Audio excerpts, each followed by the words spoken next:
नमस्कार दोस्तों, मैं डॉक्टर अनिल कुशवाहा। दोस्तों, आज जो चर्चा का विषय है और चर्चा जो लेकर हम लोग आगे बढ़ रहे हैं, वह चर्चा का विषय है। क्योंकि जो विजेता बैच है उसमें इकोनॉमिक जूलॉजी नहीं हुई थी और हमने आपसे कहा था कि जो इकोनॉमिक जूलॉजी जिस दिन भी मैं फ्री हुआ उस दिन वो क्लास जरूर लूंगा।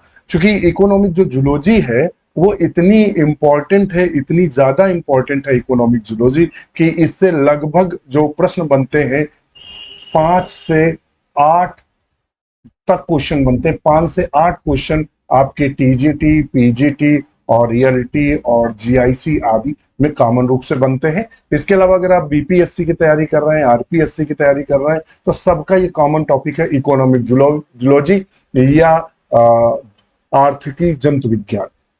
और हमने वही मटेरियल आपके साथ साझा करेंगे जो 100% एग्जाम के लिए इंपॉर्टेंट हो। कुछ भी एक्स्ट्रा या ऐसा नहीं पढ़ाने की कोशिश, वैसे भी मैं क्लास लेता हूं तो मैं हरदम कोशिश करता हूं कि एक भी ऐसा बिंदु ना जाए जो फालतू का हो, एग्जाम के लिए हमारे जरूरी ना हो या एग्जाम में ना फंसा हो। तो अपने अनुभव का 100% मैं प्रयोग करता हूं, जिससे आपको बिल्कुल ऑथेंटिक और कम मैटर में एग्जाम निकले।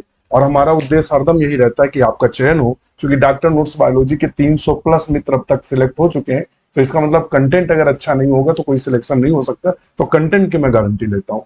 इकोनॉमिक जूलॉजी ये एलटी बैच में भी क्लास जाएगी और विजेता बैच में भी क्लास आएगी, दोनों कॉमन टॉपिक है। मॉस्किटो बर्न डिजीज पहला ही होता है। मॉस्किटो से कौन कौन से रोग होते हैं? तो जो मलेरिया रोग होता है उसका पैथोजन कौन है, मलेरिया फैलाता कौन है? तो जब हमने आपको प्रोटोजोआ पढ़ाया था तो प्रोटोजोआ में सब कुछ हमने डिटेल दी थी। और जब आर्थ्रोपोडा पढ़ाया था तो पूरा का पूरा मच्छरों के बारे में आपसे जानकारी साझा की थी। तो मलेरिया जो फैलता है वो जनरली प्लाज्मोडियम के द्वारा फैलता है। किसके द्वारा फैलता है? प्लाज्मोडियम के द्वारा फैलता है। प्लाज्मोडियम क्या है? एक प्रोटोजोआ है। क्या है? प्रोटोजोआ है। और ये किससे फैलता है? तो एनाफ्लीज फीमेल से फैलता है। आपको सरल लग रहा होगा इसलिए क्योंकि ये बचपन से आप सुनते आए हैं। फाइलेरिया या फाइलेरियासिस, जिसे हम हाथी पांव किसके नाम से जानते हैं? तो एलिफेंट लेग के नाम से जानते हैं, हाथी पांव या पील पांव के नाम से जानते हैं। ये बाउचेरिया से फैलता है। किससे फैलता है? बाउचेरिया से फैलता है। और इसको फैलाने वाला है वो क्यूलेक्स फीमेल है। ये इंपॉर्टेंट है। कई बार आपके टीजीटी और पीजीटी में कई बार पूछा गया कि फाइलेरियासिस किससे होती है? तो बाउचेरिया से होती है। कभी कभी पूछ देता है इसका वेक्टर कौन है। वेक्टर का मतलब एक संक्रमित व्यक्ति से दूसरे संक्रमित व्यक्ति में ले जाने का काम करता है। तो क्यूलेक्स फीमेल, इसका ध्यान में रखना। कभी कभी क्या होता है, क्वेश्चन फंसा देता है। क्यूलेक्स मेल दे देता है, एनाफिलिस मेल दे देता है, एनाफिलिस फीमेल और क्यूलेक्स फीमेल। तो फीमेल को विशेष ध्यान रखना। जितने रोग होते हैं सबके सब फीमेल फैलाती है, कोई भी रोग मेल नहीं फैलाता। इसको ध्यान में रखिएगा। एग्जाम हॉल में जाइएगा तो इसको ध्यान में रखिएगा कि मेल कोई भी रोग नहीं फैलाता है। जो भी रोग फैलाता है वो फीमेल फैलाती है। इंसेफ्लाइटिस ये वायरस के द्वारा होता है। इसे क्यूलेक्स और एडीज फीमेल फैलाती हैं।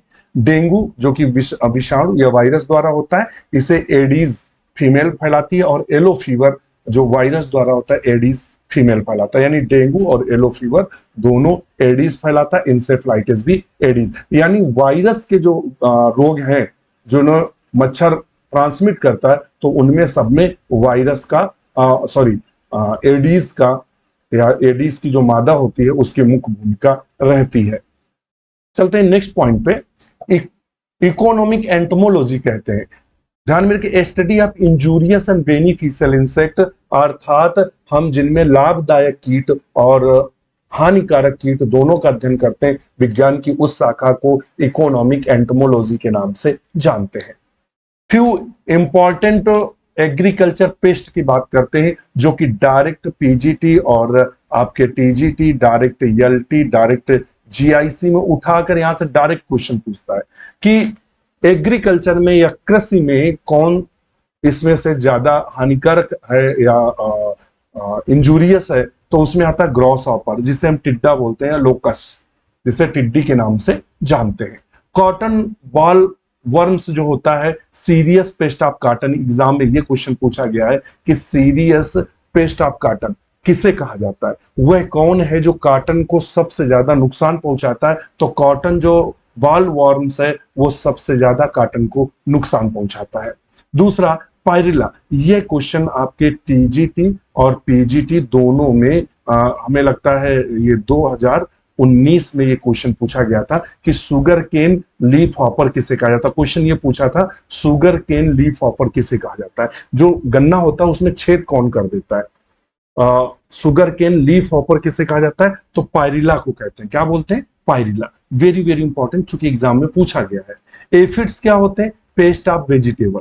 जो वेजिटेबल में पेस्ट पाए जाते हैं, कीट पाए जाते हैं, उन्हें हम एफिड्स के नाम से जानते हैं। तो ये कुछ ऐसे कीट थे जो हमारे वनस्पतियों को नुकसान पहुंचाते हैं। इनमें हमने उन्हीं का नाम रखा है जो एग्जाम में बार बार पूछता है। चलते हैं next. Some important store grain pest. ऐसे जो स्टोर ग्रेन होते हैं, जैसे घरों में हम लोग गेहूं बोरों में भर के रखते हैं, चावल रखते हैं, धान रखते हैं, तो उनमें तो राइस जो वेविल होता है, राइस वेविल किसे बोलते हैं? जो धान में लग जाता है उसे सीटोफिलस ओराइजी के नाम से जानते हैं। सीटोफिलस ओराइजी इंपॉर्टेंट। मुझे राइस वेविल कौन है? मतलब जो राइस में लग जाता है कीट। स्टोर का मतलब समझे, जब घर में हम भरकर बोरों में या लोहे की टंकियों में रख लेते हैं तो देखना उसमें छोटे छोटे कीट हो जाते हैं जो उनको नुकसान पहुंचाते हैं, तो उसे बोलते हैं राइस। धान जो चावल का वेविल होता है उसे कौन है? स्टोफिलस ओराइजी। इंपॉर्टेंट है। व्हीट वेविल कौन है? Trogoderma granarium. जो ट्रोगोडर्मा ग्रेनेरियम है ये व्हीट वेविल है, यानी गेहूं को नुकसान पहुंचाता है। गेहूं को भर के टंकियों में रख देते हैं, देखने सूड़ी टाइप की पड़ जाती है, वो है। Red flour beetle. Red flour beetle कौन है? Tribolium confusum. जो ट्राइबोलियम कन्फ्यूसम है ये कौन है? रेड फ्लोर बीटल है। और पल्स बीटल जो हमारी देखना आप जो दालें हैं उनको रख देते हैं, उसमें घुन, छोटे छोटे घुन लग जाते हैं, वो कौन है? तो कैलोसोब्रोकस चिनेंसिस जो है, चिनेंसिस जो है ये क्या है? पल्स बीटल है। तो इनके आपको नाम याद रखने हैं। और ये याद कैसे हो पाएंगे? तो इनको आप एक रफ कॉपी में 4 से 5 बार लिखेंगे तो आपको याद हो जाएंगे। और याद इसलिए करना क्योंकि ये एग्जाम में पूछे गए हैं, एग्जाम के लिए इंपॉर्टेंट है। इसमें एक भी ऐसा नहीं है जो इंपॉर्टेंट ना हो। फिर आता है सम हाउस होल्ड पेस्ट। एग्जाम में डायरेक्ट पूछता है कि इनमें हाउस होल्ड पेस्ट कौन है, जो घरों में जो कीट पाया जाता है। तो एक तो काकरोच पाया जाता है, तो काकरोच का वैज्ञानिक पेरीप्लेनेटा है। हाउस फ्लाई जिसको घरेलू मक्खी बोलते हैं, मस्का डोमेस्टिका। मॉस्किटो में कौन कौन से मॉस्किटो पाए जाते हैं? मच्छर, एनाफ्लीस, क्यूलेक्स और एडीज, यही हम लोगों के बीच में पाए जाते हैं। बेड बग, जिसे बेड बग को हम क्या बोलते हैं? जिसे खटमल बोलते हैं। क्या बोलते हैं? खटमल। हमारे बिस्तरों में हो जाता है, हमारी चारपाई में हो जाता है और रात को काटता है, तो इसे सीमेक्स के नाम से जानते हैं। टर्माइट्स, टर्माइट्स का मतलब दीमक, हिंदी में क्या बोलते हैं? दीमक। इसको क्या बोलते हैं? बेड बग को, बेड बग को बोलते हैं खटमल के नाम से जानते हैं। ये हो गया हमारा मच्छर, ये हो गया घरेलू मक्खी, और वो काकरोच तो जानते हैं, दीमक। ओडोंटो टर्मिस के नाम से जानते हैं, ओडोंटो टर्मिस के नाम से जानते हैं दीमक को। अब डायरेक्ट क्वेश्चन आता है टर्माइट से, जो जो क्वेश्चन बनते हैं टर्माइट्स का मतलब, जो वह प्रश्न जो डायरेक्ट दीमक से बनते हैं उनकी चर्चा कर लेते हैं। दीमक में हम आपको बता दें कि जो टर्माइट्स होता है is an injurious colonial social animals है। ये सोशल एनिमल्स है, यानी सामाजिक एनिमल है। सामाजिक का मतलब जैसे हम लोगों में चाचा दादा इस तरह का होता है ना, राजा रानी, इस तरह से है। पॉलीमार्फिक इंसेक्ट है, इसमें बहुरूपता देखने को मिलती है। अगर आप देखेंगे तो इसमें राजा होता है जो कि छोटा होता है, रानी जिसका एब्डोमेन सबसे बड़ा होता है जो बच्चे देने के लिए एलिजिबल होती है। इसके अलावा इसमें सोल्जर होते हैं, वर्कर होते हैं, ये सब पाए जाते हैं। तो इसलिए कैसा है? पॉलीमार्फिक इंसेक्ट है, यानी बहुरूपता इनमें देखने को मिलती है। क्या देखने को मिलती है? बहुरूपता। और विद डिवीजन ऑफ लेबर, सबके काम बटे हुए हैं। होम ऑफ टर्माइट्स, टर्मिटेरियम कहते हैं। इनकी जो कॉलोनी होती है, जिस कॉलोनी में ये रहते हैं, उस कॉलोनी को हम टर्मिटेरियम के नाम से जानते हैं। कॉलोनी को किसके नाम से जानते हैं? टर्मिटेरियम के नाम से जानते हैं इनकी कॉलोनी को। टर्माइट्स सोर्स कास्ट सिस्टम, इनमें कौन कौन पाया जाता है? तो इनमें किंग पाया जाता है, क्वींस पाई जाती हैं, वर्कर्स पाए जाते हैं, सोल्जर पाए जाते हैं। ध्यान में रखना टर्माइट्स कैसा है, तो एक सोशल एनिमल है और पॉलीमार्फिक इंसेक्ट है। इनमें बहुरूपता देखने को मिलती है और इनकी जो कॉलोनी होती है, जिस जगह ये मिट्टी में रहते हैं उसमें कॉलोनी बनाते हैं और उसको हम टर्मिटेरियम बोलते हैं। तो आपसे पूछेगा कि जो टर्माइट्स की कॉलोनी होती है उसे किस नाम से जानते हैं, तो आपको टिक लगाना है, उसे टर्मिटेरियम के नाम से जानते हैं। दीमक की जो कॉलोनी है जहां रहता है, तो एक पूरा छेदों का एक बना लेता है एरिया, उसे टर्मिटेरियम बोलते हैं। इनमें कौन कौन पाया जाता है, तो राजा पाया जाता है, रानी पाई जाती है और वर्कर श्रमिक पाए जाते हैं और सोल्जर अर्थात सैनिक पाए जाते हैं, जो कि हमने चित्र में दिखाए हैं।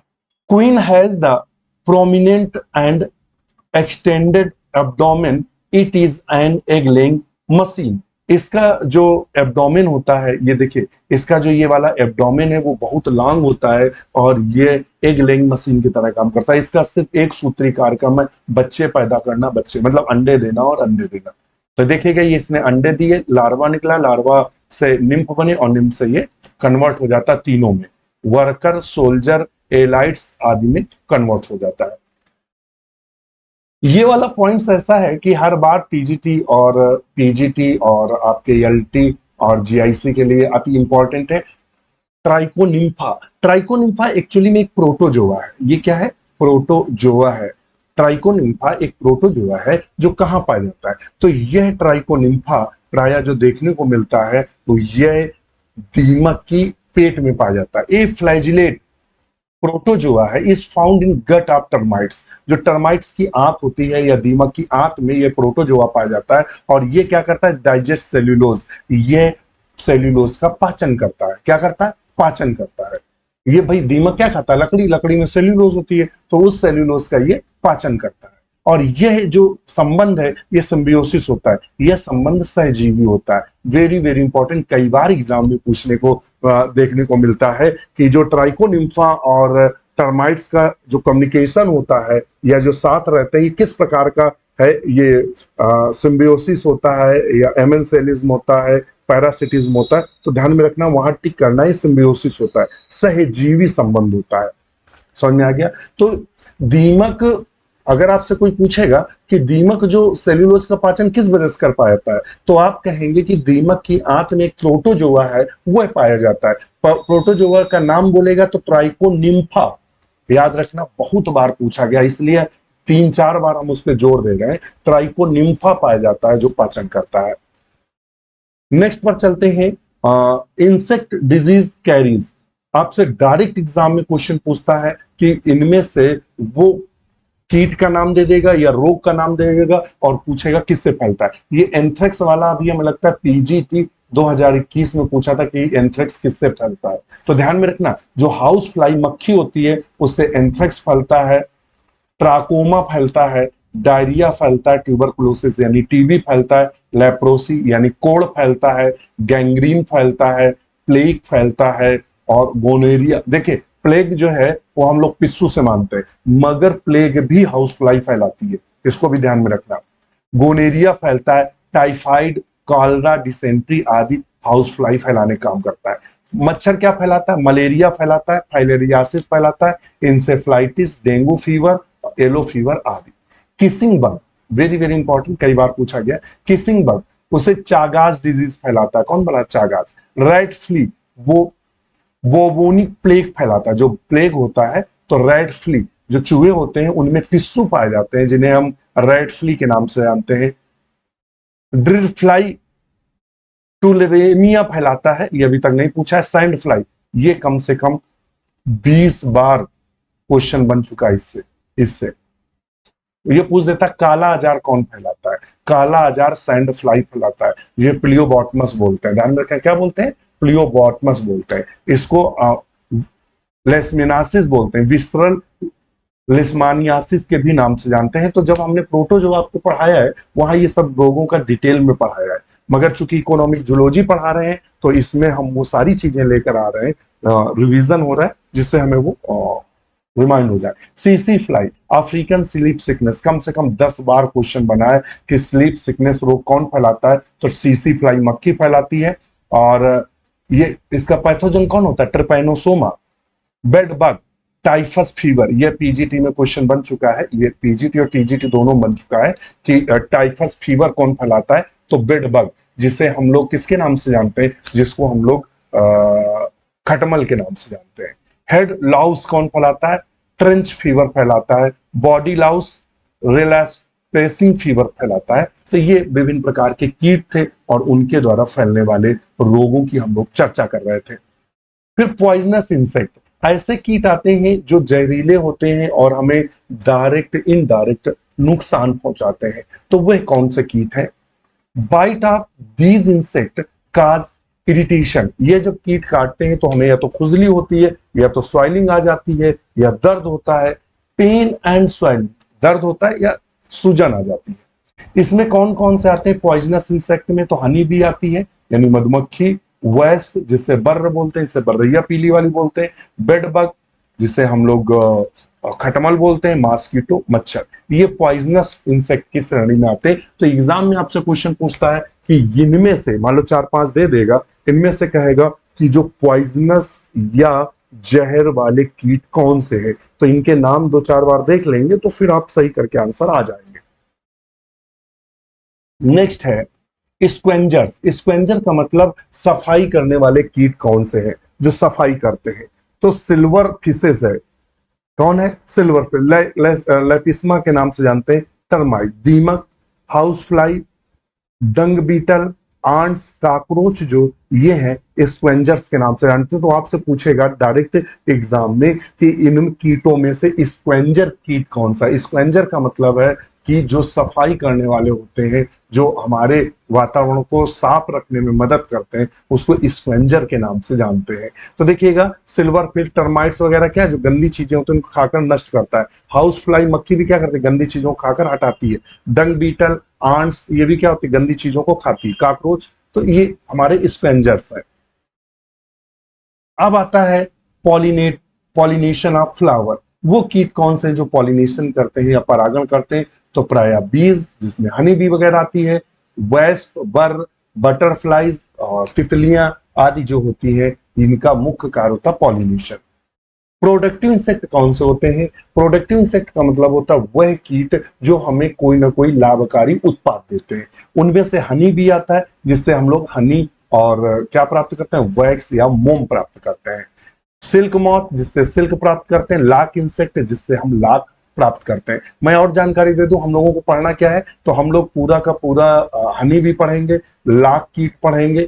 कौन कौन पढ़ेंगे? हनी कीट पढ़ेंगे, मतलब मधुमक्खी का अध्ययन करेंगे। लाख के कीट का अध्ययन करेंगे। ध्यान में रखना, पर्ल उत्पादन, पीजीटी में पर्ल और टीजीटी में पर्ल उत्पादन भी है। मोती का उत्पादन से जो क्वेश्चन बनते हैं, मोती का उत्पादन हम लोग पढ़ेंगे। और 1-2 क्वेश्चन कुक्कुट पालन से आते हैं, तो कुक्कुट पालन से थोड़ा सा 1-8 क्वेश्चन हम लोग देख लेंगे। तो इतना हम लोगों को इकोनॉमिक बॉटनी में पढ़ना है। तो अब हमारे पास डायरेक्ट आता है हनी बी।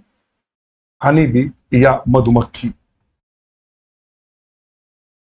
मधुमक्खी, मधुमक्खी क्या होता है? Honey bee are the colonial, यह समूह में रहती है। और किस में रहती है? हाइव में। किस में रहती है? हाइव। फाउंड इन हाइव्स, जो छत्ता होता है इस तरह का, उसमें रहती है। ये इस तरह का जो इनका छत्ता होता है, उन्हीं छत्तों में ये प्राय रहती है, जिनको हाइव या हनी के छत्ते के नाम से जानते हैं। मधुमक्खी के छत्ते के नाम से जानते हैं। हनी ये इस तरह का छत्ता होता है, तो उन्हीं में रहती है। पॉलीमार्फिक होती है, बहुरूपता देखने को मिलती है, यानी इसमें भी राजा रानी आदि सब के सब देखने को मिलते हैं। Insect with A division of labour, इसमें क्या होता है? ये ऐसा कीट है जिसमें कार्य के आधार पर अलग अलग ये पाए जाते हैं। अगर हम बात करें किस ऑर्डर का है, तो ये क्वेश्चन पूछा गया है पीजीटी में, इसलिए इसको रखा। पूछा था हनी बी किस ऑर्डर की सदस्य है? हाइमेनोप्टेरा की सदस्य है। किसकी है? हाइमेनोप्टेरा की सदस्य है। अगर इसकी फैमिली की बात करें तो ये एपिडी फैमिली का सदस्य है और जीनस एपिस है। एक colony of honey bee consist, जो मधुमक्खी है, मधुमक्खी का जो छत्ता होता है और उसमें ये 3 प्रकार के समूहों में पाई जाती है। एक तो रानी पाई जाती है, दूसरा ड्रोन, ड्रोन जो होता है वो नर होता है, और रानी जो होती है वो मादा होती है। और वर्कर क्या होते हैं? श्रमिक होते हैं, जो सिर्फ काम करने के लिए पैदा होते हैं। तो तीन तरह की कंडीशन है, श्रमिक अलग है और नर, मतलब ये राजा है, ड्रोन जो है वो राजा है और रानी है और श्रमिक है। और श्रमिक में भी बटे रहते हैं। श्रमिक में आया अलग होती है जो बच्चों का पालन पोषण करते हैं, सैनिक अलग होते हैं और हाइव की सुरक्षा करने वाले अलग होते हैं। इसके अलावा मधु को खोजने वाले अलग होते हैं और मधु को लाने ले जाने वाले अलग होते हैं। इस तरह वर्कर्स को कई कैटेगरीज में फिर विभाजित किया गया है। क्या है, फिर उनको कई सारी कैटेगरीज में क्या किया गया है, डिवाइड किया गया है। तो इसको भी आपको ध्यान में रखना है। डायरेक्ट जो सबसे ज्यादा इंपॉर्टेंट क्वेश्चन पूछता है और फंसाने वाला, वो यहां से पूछता है, different species of honey bee. Honey bee की जो अलग अलग जातियां हैं, यहां से सबसे ज्यादा क्वेश्चन पूछता है हनी बी की जातियों से। यहां ही फंसाता है क्वेश्चन हमसे जाता। हमें एक्चुअली में इतना याद रहता है एपिस, तो इसकी लगभग 4 से 5 जातियां हैं। तो पहली जाति आती एपिस डॉर्सेटा, क्या आती, और एपिस डॉर्सेटा। यहीं से पीजीटी और टीजीटी में 5 बार यहां से क्वेश्चन बना है कि वह मधुमक्खी कौन सी है जिसका पालन नहीं कर सकते, या जिसको पाल नहीं सकते, या जिसका जो पालतू नहीं है। इस तरह का 5 बार क्वेश्चन बना है।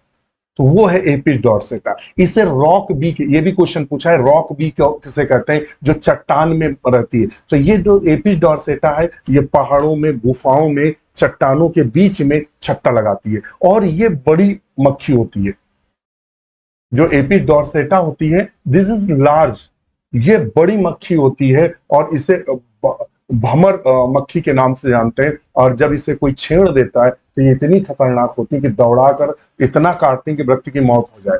मतलब आप पानी के अंदर भी छुप जाए तो तब तक घूमती रहेगी जब तक आप ऊपर नहीं आ जाएंगे। मतलब इतनी खतरनाक होती है। इसका छेड़ने का मतलब है कि आप अपनी मृत्यु को दावत दे रहे हैं, इतनी खतरनाक होती है। इसे, ये पालतू नहीं, बिल्कुल जंगली वाइल्ड है, इसीलिए इसको। और आपसे एग्जाम में पूछता है कि, फिर वेरी वेरी इंपॉर्टेंट एग्जाम में पूछता है कि सबसे बड़ी मधुमक्खी कौन सी होती है, तो एपिस डॉर्सेटा जो जाति है सबसे बड़ी होती है। और अदर नेम, इसको सारंग के भी नाम से जानते हैं। इसका दूसरा नाम क्या, सारंग। और दूसरा नाम क्या है, बम्बोरा, बम्बारा के नाम से भी इसको जानते हैं, बम्बोरा के भी नाम से इसको जानते हैं। तो 3 नाम है, एपिस डॉर्सेटा, रॉक बी, सारंग और बम्बोरा। अलग अलग क्षेत्रों में अलग अलग नाम है। इसे पालतू नहीं बनाया जा सकता, मैंने हिंदी में लिख के रखा है, इसको पालतू, सबसे खतरनाक है, इसको ध्यान रखिए। दूसरा है एपिस इंडिका।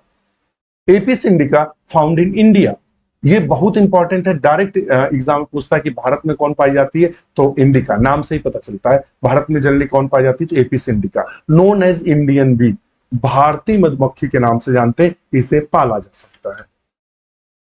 तीसरी जो मधुमक्खी है एपिस फ्लोरिया, लिटिल बी के नाम से जानते हैं और सबसे छोटी होती है।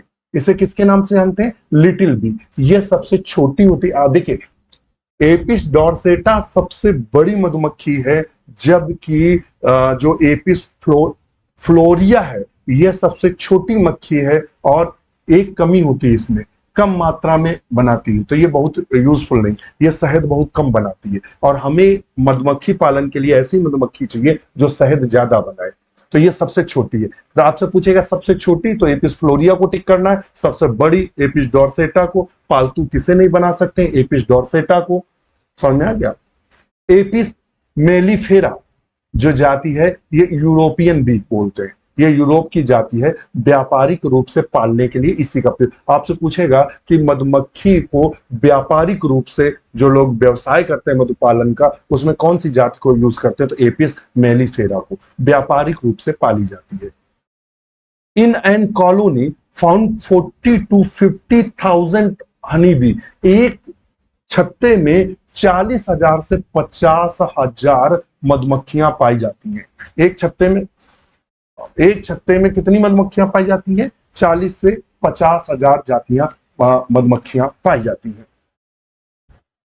सबसे ज्यादा एग्जाम में इंपॉर्टेंट टॉपिक जो है वो हनी बी है। हनी बी में हमने वो पॉइंट्स रखे हैं जो एग्जाम में पूछे ही जाते हैं और कई बार पूछे गए, और मैं बता भी रहा हूं कि जो पूछा गया मैं उसको स्टार भी लगा रहा हूं।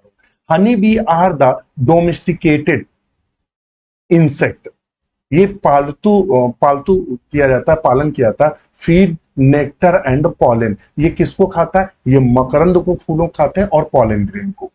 बी रियरिंग और bee keeping is called apiculture. कहता है इनके पालन को हम एपीकल्चर के नाम से जानते हैं। Very very important for TGT PGT. तो ये पीजीटी और टीजीटी में कई बार पूछा गया है कि मधुमक्खी पालन को किसके नाम से जानते हैं, तो एपीकल्चर के नाम से जानते हैं। तो इसको स्टार लगा लेंगे कि एपीकल्चर किसे कहते हैं, तो मधुमक्खी के पालन को हम प्रायः एपीकल्चर के नाम से जानते हैं। Mouth part of honey bee, ये टीजीटी पीजीटी में कई बार पूछा गया क्वेश्चन है कि हनी बी का माउथ पार्ट कैसा होता है? चेविंग एंड लैपिंग, काटने और चूसने वाला होता है। इनका मुख पार्ट, माउथ का जो हिस्सा होता है वो कैसा होता है, तो वो इनका माउथ जो होता है वो काटने और चूसने के लिए अनुकूलित होता है। किसके लिए अनुकूलित होता है? काटने और चूसने के लिए। Honey bee shows both sexual and asexual. कीटों में हनी बी ही ऐसा है जिसमें लैंगिक और अलैंगिक दोनों जनन पाए जाते हैं। लैंगिक जनन से क्वीन और वर्कर बनते हैं, अलैंगिक जनन पार्थिनोजेनेसिस जिसे बोलते हैं उससे ड्रोन बनता है, जिसकी आगे चर्चा की है। इसमें जब निषेचन होता है तो दो प्रकार के अंडे बनते हैं। कितने प्रकार के अंडे बनते हैं? दो प्रकार के।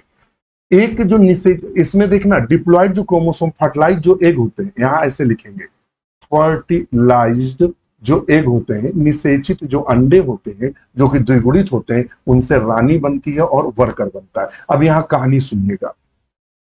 निषेचित जो अंडे होते हैं, अंडों से जो बच्चा निकलता है उन्हीं में से वर्कर बनता है, यानी श्रमिक, उन्हीं में से रानी बनती है।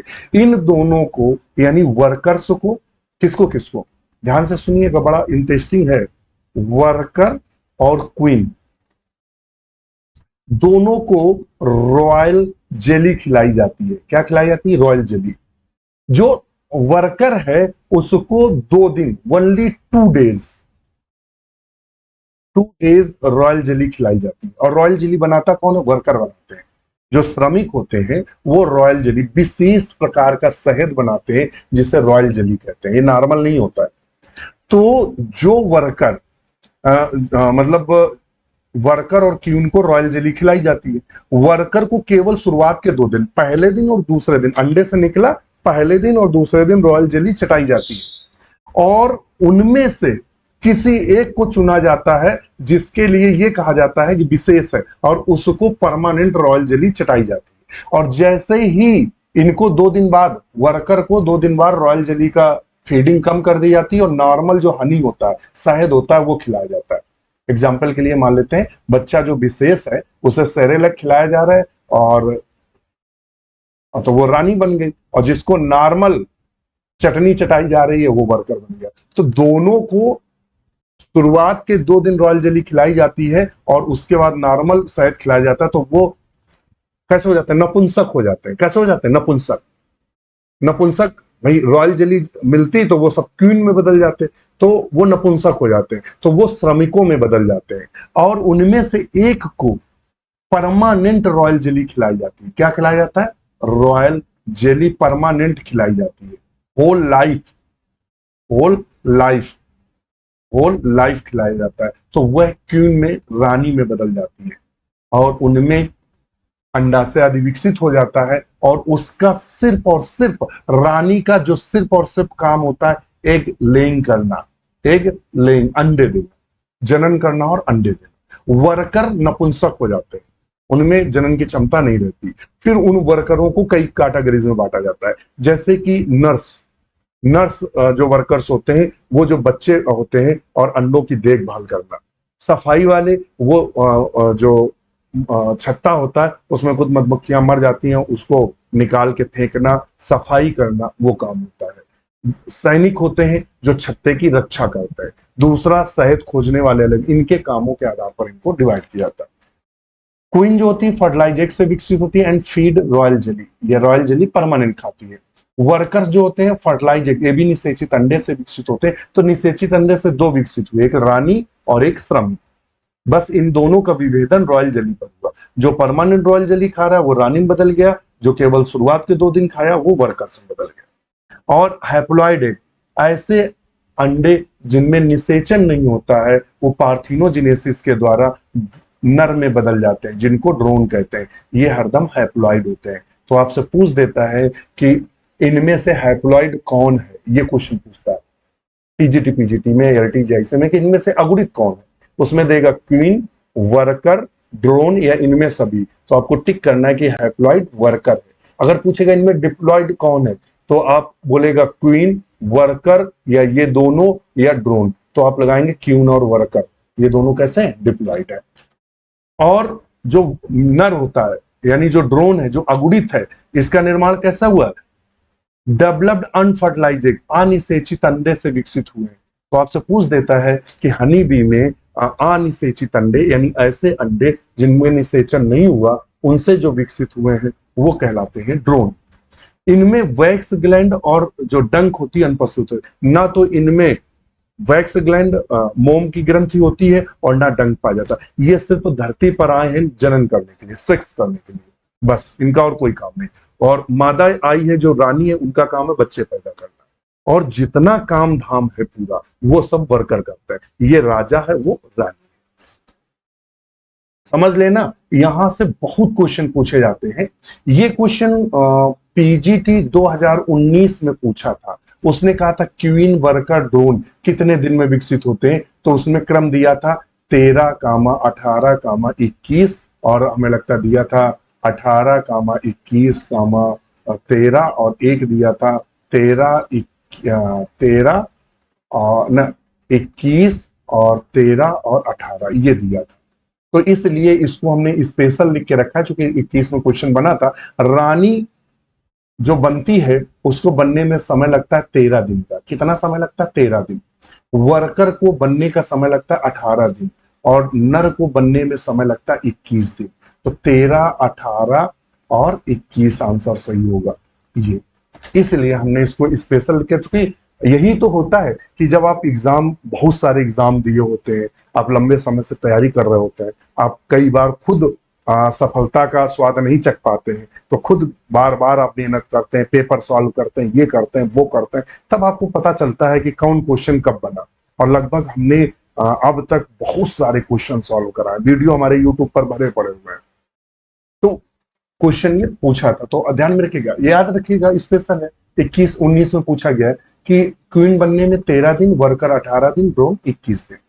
वर्कर्स जो होते हैं छोटे साइज के होते हैं, लाइफ इनकी 6 वीक होती है। इंपॉर्टेंट पूछ देते हैं वर्कर कितने दिन जीवित रहते हैं, तो 6 सप्ताह जीवित रहते हैं। और पूछ देते हैं इनके लेग्स में पॉलन बास्केट पाई जाती है, इनके पैरों में पॉलन बास्केट पाई जाती है जिसमें पॉलन गिन बनते हैं। इनमें वैक्स ग्लैंड प्रेजेंट रहती है, इनमें ही मोम की ग्रंथि पाई जाती है, यानी वैक्स ग्लैंड। तो ये देखिएगा वर्कर है, ये क्या है, वर्कर। ये एग्जाम में, ये पीजीटी में पूछा गया था कि वैक्स ग्लैंड किसमें पाई जाती है, तो ऑप्शन था वर्कर।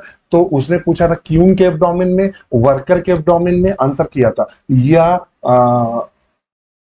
ड्रोन के एब्डोमेन में। तो वर्कर के एब्डोमेन में पाया जाता है, एब्डोमेन में। तो देखिए ये वर्कर का एब्डोमेन है, ये वर्कर है, बैठी है, और ये एब्डोमेन में ये ग्रंथियां पाई जा रही है जो वैक्स स्रावित करती है। क्या स्रावित करती है, वैक्स या मोम का श्रावण करती है। लिखा है मैंने, B wax is secreting product hypodermal gland. Very very important, आपसे पूछता है वैक्स किससे निकलती है, तो आप लिखेंगे हाइपोडर्मल ग्रंथि से निकलती है।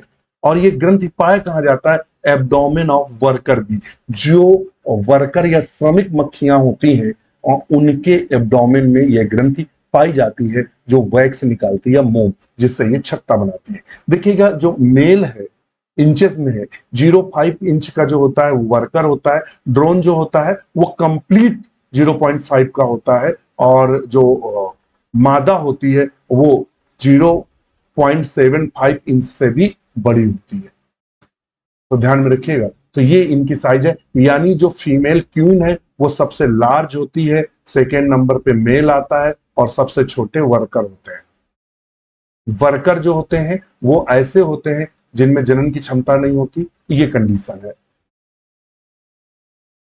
हाँ, थोड़ा सा एक कहानी आप सुन लीजिएगा, यहां तक आप आ गए हैं तो।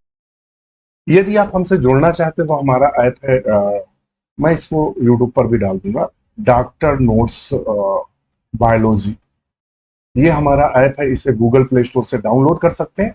क्रिएट अकाउंट कर लीजिएगा, और अकाउंट बनाने के बाद जैसे अकाउंट बनाएंगे वहां डेमो क्लास भी दिया है, प्रैक्टिस सेट वगैरह सब दिया है, आप देख भी सकते हैं सारी क्लासें। और जब संतुष्ट हो तभी परचेस करें। हमने एलटी जीआईसी का बैच जो लॉन्च किया है, इससे आपकी टीजीटी और पीजीटी, एलटी और जीआईसी सबकी तैयारी हो जाएगी। और इसमें आपको सारी की सारी थ्योरी क्लास अवेलेबल होंगी, और जो कि हम नोट्स बनाकर ही पढ़ाते हैं, आलतू फालतू का मैं कुछ भी नहीं पढ़ाता। और दूसरा, आपको चैप्टर वाइज एमसीक्यू जैसे कि यूट्यूब पर है, उसके पूरे के पूरे जितने भी सिलेबस में चैप्टर, उनके चैप्टर वाइज एमसीक्यू जो सॉल्व कराएं वो अवेलेबल रहेंगे। ओल्ड जितने भी क्वेश्चन पेपर अब तक हुए हैं वो अवेलेबल रहेंगे। मिक्स्ड एमसीक्यू 1000 पीडीएफ की लाइब्रेरी अवेलेबल रहेगी। डिस्कशन ग्रुप अवेलेबल रहेगा। ये हमारा कॉन्टेक्ट नंबर है। और जो हमारा दूसरा विजेता बैच है, उसमें हमने 100% सिलेबस टीजीटी और पीजीटी और एलटीजीआईसी का कंप्लीट कर दिया है। अगर आप कंप्लीट रिकॉर्डेड बैच लेना चाह रहे हैं तो विजेता बैच, ये भी 1399 का, ये 1499 का। अगर कूपन कोड एलटी 2025 डालेंगे तो ये भी 1399 पड़ेगा। और 699 का हमारा प्रैक्टिस बैच है, प्रैक्टिस बैच है, जिसमें आपको 80 प्लस प्रैक्टिस सेट अवेलेबल होंगे। आज ही जुड़े। डॉक्टर नोट्स बायोलॉजी के हर एग्जाम में कई सारे मित्र सिलेक्ट होते हैं। अब तक 300 प्लस मित्र हैं जो अब तक सिलेक्ट हैं। तो मैं आशा करता हूं आप भी जुड़िए और अपना चयन सुनिश्चित कीजिए। चलिएगा, हम अपने उस पे आते हैं, टॉपिक पे। ये थोड़ा सा आपको हम बताना चाह रहे थे, एक्स्ट्रा डाटा देना चाह रहे थे। तो इनकी एक कहानी सुन लीजिए, जीवन वृंत कैसे होता है। मधुमक्खी छत्ते से बाहर निकलती है। एक कहानी थोड़ी सुन लीजिए। जो मादा है, एग्जाम में पूछ सकता है कि जो मादा होती है, क्या होती है मादा। तो मादा क्या करती है कि निकलती है बाहर, छत्ते के बाहर निकलती है, और उसके साथ कई ड्रोन, जो क्यून है वो हवा में निकलती है, और उसके साथ कई सारे ड्रोन बाहर निकलते हैं, या कई सारे ड्रोन जो होते हैं वो माइग्रेट करते हैं। ध्यान में रखिएगा। उनमें से एक ड्रोन क्या करता है, उसको हवा में अनिषेचित करता है, या हवा में उसके साथ कपलेशन करता है या सेक्स करता है। वो उसका जो मेल रिप्रोडक्टिव ऑर्गन्स होता है मादा में फंसा रह जाता है, और नर मर जाता है और वहीं से हवा में गिर जाता है। एक खास बात है, नर ने सेक्स किया, उसके बाद उसकी तुरंत मृत्यु हो जाती है। मादा क्या करती है, वो छत्ते में पुनः वापस आ जाती है। नर क्या हुआ, वहीं हवा में सेक्स किया और वहीं से टपक गया, मर गया, क्योंकि जो उसका सेक्स ऑर्गन्स होता है वहीं टूट जाता है और उसकी मृत्यु हो जाती है। मादा क्या होती है, वापस छत्ते में आ जाती है और लगातार अंडे देती है। क्या करती है, लगातार अंडे देती है। तो कुछ विशेष शब्द हैं, उनको आप ध्यान में रखिएगा। एक शब्द आता है एग्जाम में, स्वार्मिंग। स्वार्मिंग क्या होता है, ध्यान में रखिएगा। स्वार्मिंग कहता है क्वीन, जो रानी होती है, क्वीन के द्वारा हाइव यानी जो छत्ता होता है, छोड़ने के छोड़ने को स्वार्मिंग कहते हैं। क्या कहते हैं, स्वार्मिंग कहते हैं। रानी के छत्ता छोड़ने को स्वार्मिंग कहते हैं। जब रानी छत्ता छोड़ती तो स्वार्मिंग कहते हैं। सुपर सेचर क्या होता है, सुपर सेचर क्या होता है। पुरानी जो रानी होती है, पुरानी जो क्वीन हो जाती है, जो पुरानी रानी हो जाती है, क्वीन के अंडे देने की जो क्षमता है, वह नष्ट हो जाती है। क्या हो जाती है, नष्ट हो जाती है, जिसके बाद अचानक मर जाती है। जिसके बाद अचानक मर जाती है। क्या हो जाती है, अचानक मर जाती। वो रानी क्या होती है, अचानक मतलब बच्चे देने की क्षमता खत्म और अचानक मर जाती है। जिसका स्थान, अब इसका क्या होता है, जिसका स्थान नई रानी लेती है, नई रानी लेती है, इसे सुपर सेचर बोलते हैं। क्या बोलते हैं, सुपर सेचर।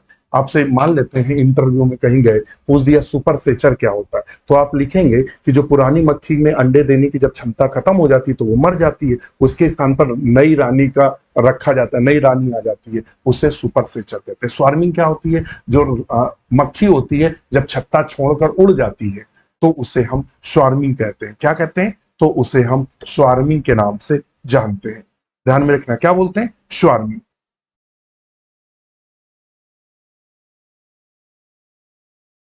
स्वार्मिंग में होता क्या है ये भी देख लो। स्वार्मिंग में ये बसंत ऋतु में होता है। क्या होता है? बसंत या ग्रीष्म ऋतु में होता है। किसमें होता है? बसंत ऋतु में या फिर ग्रीष्म ऋतु में होता है। ग्रीष्म ऋतु में होता है। क्या करते हैं? रानी छत्ते से बाहर उड़ती है और कई सारे जो ड्रोन है साथ उड़ते हैं और हवा में जनन करते हैं, उसे स्वार्मिंग कहते हैं। इसको भी ध्यान में रखना।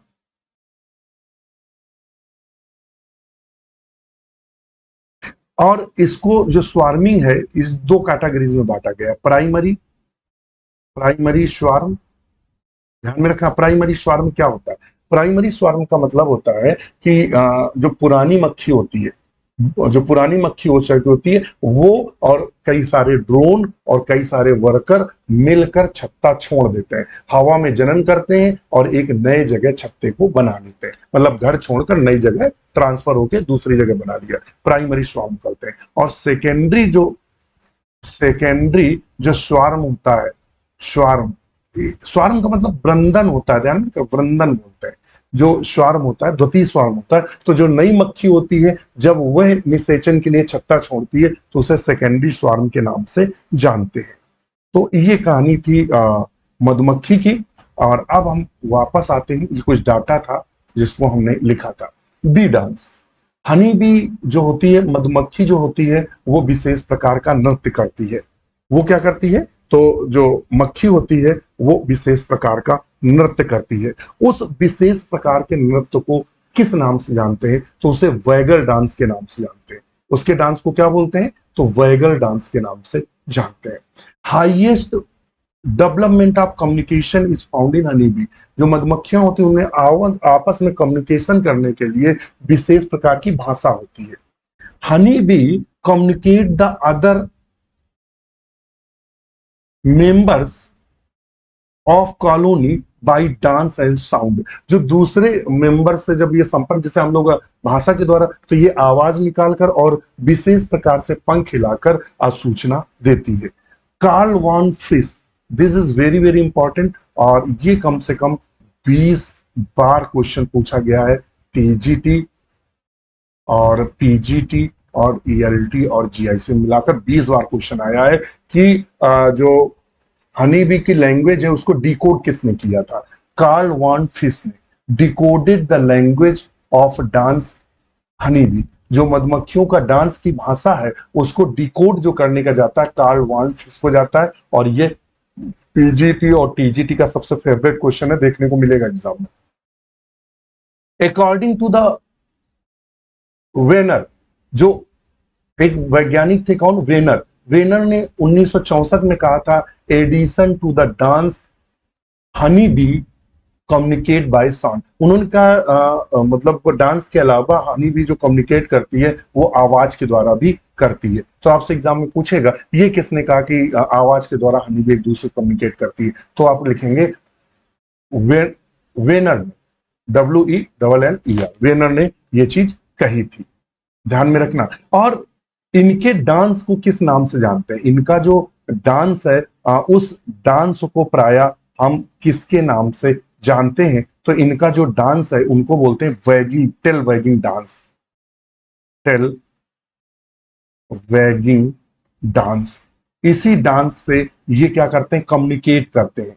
क्या करते हैं? कम्युनिकेट करते हैं। और इससे ये दिशा बताते हैं कि मान लो कोई गया मधु ढूंढने वाले अलग हैं और वो खेतों में देख के आए और वो इस तरह की आवाजें निकालते हैं, डांस करते हैं, टेल वेगिंग डांस, जिससे पता चलता है कि वहां मधु है, और तो और वर्कर जाकर वहां से चूस चूस लाते हैं। तो ये थोड़ा था। और ये जो इसका जो कुछ हिस्सा है वो सेकेंड पार्ट में आएगा। और कल की क्लास में हम अभी अगर हमें टाइम मिला, अगर टाइम मुझे दिखा तो इसके बाद तुरंत के तुरंत मैं सेकेंड क्लास लूंगा, क्योंकि मैं पूरी कोशिश कर रहा हूं कि आपको मैटर जल्दी मिले। तो तुरंत हो सकता है इस क्लास के बाद 10 से 15 मिनट में दूसरी क्लास लूं। हाँ, हो सकता है लूं, और नहीं तो फिर कल लूंगा, देखते हैं, वो टाइम पे है। और अभी आपको क्या पढ़ना है, लाख इंसेक्ट। लाख इंसेक्ट से ढेर सारे क्वेश्चन पूछे थे। अभी टीजीटी में 21 में 2 क्वेश्चन लाख इंसेक्ट से बने थे। तो लाख इंसेक्ट आपको पढ़ाना है। और आपको पर्ल कल्चर पढ़ाना है। पर्ल कल्चर का मतलब समझते हो, मोती उत्पादन। मोती उत्पादन से टीजीटी पीजीटी में 2 क्वेश्चन हर साल पूछे जाते हैं। तो आपको मोती उत्पादन या पर्ल कल्चर हम आपको पढ़ाएंगे। उसके बाद कुक्कुट से, मुर्गी पालन से 1 या 2 क्वेश्चन आते हैं, तो जो बहुत इंपॉर्टेंट क्वेश्चन है वो पढ़ाएंगे। और हम आपको इसके अलावा सिल्क पढ़ाएंगे, सिल्क के बारे में, यानी सिल्क कीट के बारे में या रेशम कीट के बारे में। तो लाख कीट, रेशम कीट और मोती उत्पादन और आपका कुक्कुट पालन, ये 3-4 टॉपिक हैं। तो एक क्लास में वो खत्म हो जाएंगे। तो इसका मतलब 2 क्लासों में पूरा इकोनॉमिक जूलॉजी जो है वो हमारी खत्म हो जाएगी। तो आज के लिए इतना ही। और अभी देखते हैं इसके बाद तुरंत क्लास लेते हैं या तो फिर रुक लेते हैं। चलिए, नमस्कार।